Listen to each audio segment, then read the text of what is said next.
बांझ, बाबा ने राधा के साथ क्या किया। इस कहानी को हर लड़की को सुनना चाहिए। रोज की तरह आज की सुबह भी सास की गाली और ताने से ही शुरू हुई।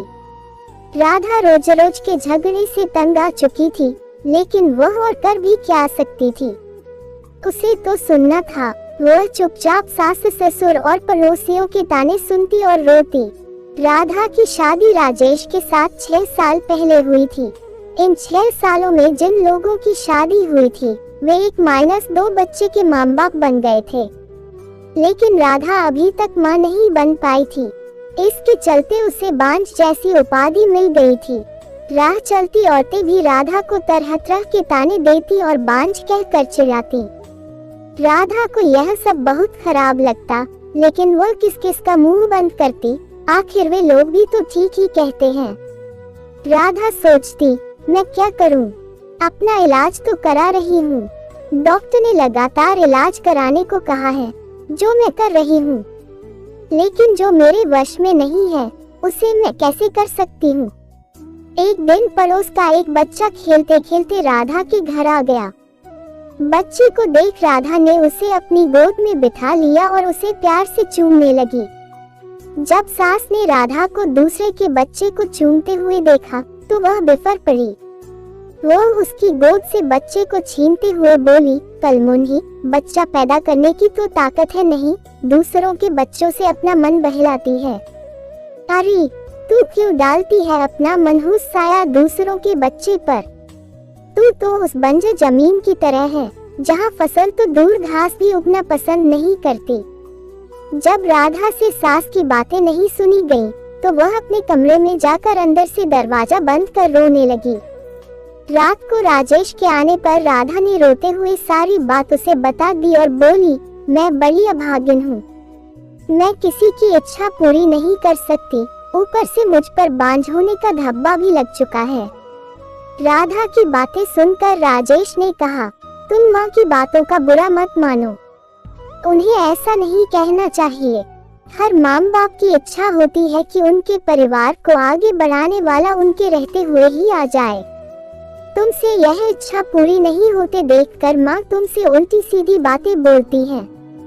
तुम चिंता मत करो, तुम्हारा इलाज चल रहा है, तुम जरूर माँ बनोगी। राधा बोली, मेरी एक सहेली थी, वह भी बहुत दिनों बाद माँ बनी थी।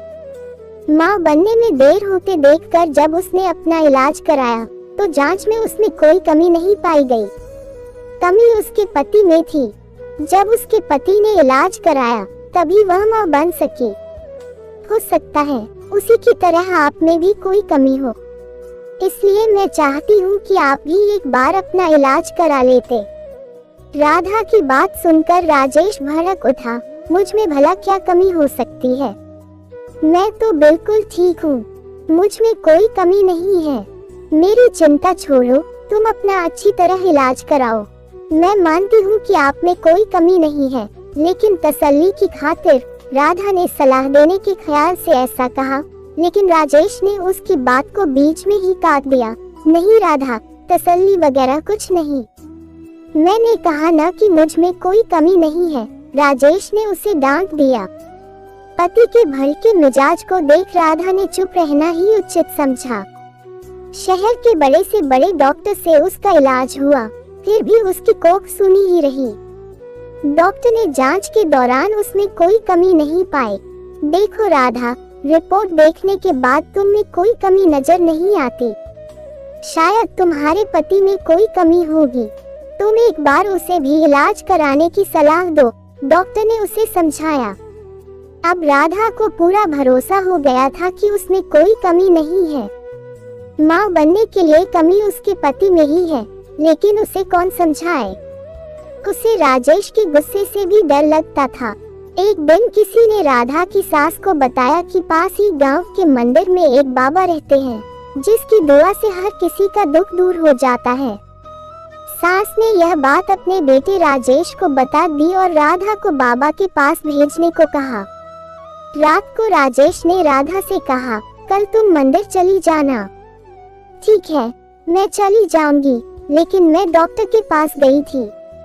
डॉक्टर ने मुझ में कोई कमी नहीं बताई। इसलिए मैं चाहती हूँ कि आप भी एक बार अपना। डरते डरते राधा कह रही थी, लेकिन राजेश ने उसकी बात को अनसुना कर दिया। राधा, मैं कहीं नहीं जाऊंगा, तुम कल मंदिर में बाबा के पास चली जाना। ऐसा कहकर राजेश सो गया। राधा ने भी अपने माथे पर लगा बांझपन का धब्बा मिटाने के लिए बाबा के पास जाकर उनसे दुआ लेने की सोच ली। दूसरे दिन सवेरे नहा धोकर वह बाबा के पास चली गई। मंदिर में लगी भीड़ को देखकर उसे भरोसा हो गया कि वह भी बाबा की दुआ पाकर मां बन सकती है। राधा बाबा के पैरों पर गिर पड़ी और कहने लगी, बाबा, मेरा दुख दूर करें। मैं 6 साल से बच्चे का मुंह देखने के लिए तड़प रही हूँ। उठो बेटी, निराश मत हो, तुम्हें औलाद का सुख जरूर मिलेगा, लेकिन इसके लिए तुम्हें माहवारी होने के बाद यहाँ 4 दिनों तक रहकर लगातार पूजा करनी होगी। ठीक है बाबा, मैं जरूर आऊंगी। राधा खुशी से घर गई।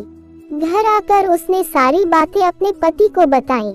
मैं कहता था ना कि जो काम दवा नहीं कर सकती, कभी भी दुआ से हो जाती है। बाबा की दुआ पाकर अब तुम जरूर माँ बनोगी, ऐसा मुझे भरोसा है। तुम ठीक समय पर बाबा के पास चली जाना, राजेश ने खुश होते हुए कहा। राधा अब बेसब्री से माहवारी होने का इंतजार करने लगी। कुछ दिन बाद उसे माहवारी हो गई। माहवारी पूरी होने के बाद राधा फिर बाबा के पास गई। उसे देखते ही बाबा ने कहा, बेटी, जैसा कि मैंने तुम्हें पहले भी कहा था कि यही रहकर 4 दिनों तक लगातार पूजा करनी पड़ेगी। जी बाबा, मैं रहने के लिए तैयार हूँ, राधा ने कहा। ठीक है, अभी तुम अंदर चली जाओ। रात से तुम्हारे लिए पूजा करनी शुरू करूँगा। अपनी चाल को कामयाब होते देख बाबा मन ही मन खुश होते हुए बोला। रात को बाबा ने राधा से कहा, बेटी, इस पूजा के दौरान कोई भी देवता खुश होकर तुम्हें औलाद दे सकता है। इसके लिए तुम्हें सब कुछ चुपचाप सहन करना पड़ेगा, नहीं तो तुम कभी माँ नहीं बन पाओगी। जी बाबा, मैं सब कुछ करने को तैयार हूँ, बस मुझे औलाद हो जानी चाहिए। राधा के इतना कहने के बाद बाबा उसे एक कोठरी में ले गए, जहाँ हवन कुंड बना हुआ था। उसमें आग जल रही थी। बाबा ने उसे वहीं पर बिठा दिया और वह भी बैठकर जाप करने लगा। कुछ देर तक जाप करने के बाद बाबा ने कहा, राधा, देवता मुझ में समझ चुके हैं। वो तुम्हें औलाद का सुख देना चाहते हैं, इसलिए तुम चुपचाप अपने बदन के सारे कपड़े उतार दो और औलाद पाने के लिए मेरे पास आ जाओ। वो तुम्हें दुआ देना चाहते हैं। राधा ने यह सोचकर कि बाबा में देवता समझ चुके हैं और देवता जो भी करते हैं गलत नहीं करते, इसलिए उसने अपने बदन के सारे कपड़े उतार दिए। बाबा उसके अंगों से खेलने लगा और उसे दुआ देने के नाम पर उसकी इज्जत पर डाका डाल दिया। 4 दिनों तक लगातार बाबा ने इस पूजा के बहाने राधा से जिस्मानी संबंध बनाए। 5वें दिन बाबा ने कहा, राधा बेटी, हमारी दुआ कबूल हो गई, पूजा भी पूरी हो गई, अब तुम जरूर माँ बनोगी, तुम घर जा सकती हो। बाबा की दुआ लेकर वो खुशी खुशी घर लौट आई। 9 महीने बाद राधा माँ बन गई। उसे बाबा की दुआ लग गई थी। उसके माथे से बांझपन का धब्बा मिट चुका था। घर के सारे लोग बहुत खुश थे। राजेश को अब पूरा यकीन हो गया था कि उसमें भी बाप बनने की ताकत है, लेकिन सच्चाई से सभी अनजान थे। दोस्तों, अगर ये कहानी थोड़ी सी भी अच्छी लगी हो तो हमारे चैनल को सब्सक्राइब करें, लाइक, शेयर और कमेंट करके हमें बताएं कि इस कहानी से क्या सीख मिलती है। फिर मिलते हैं एक नई कहानी के साथ, तब तक के लिए धन्यवाद दोस्तों।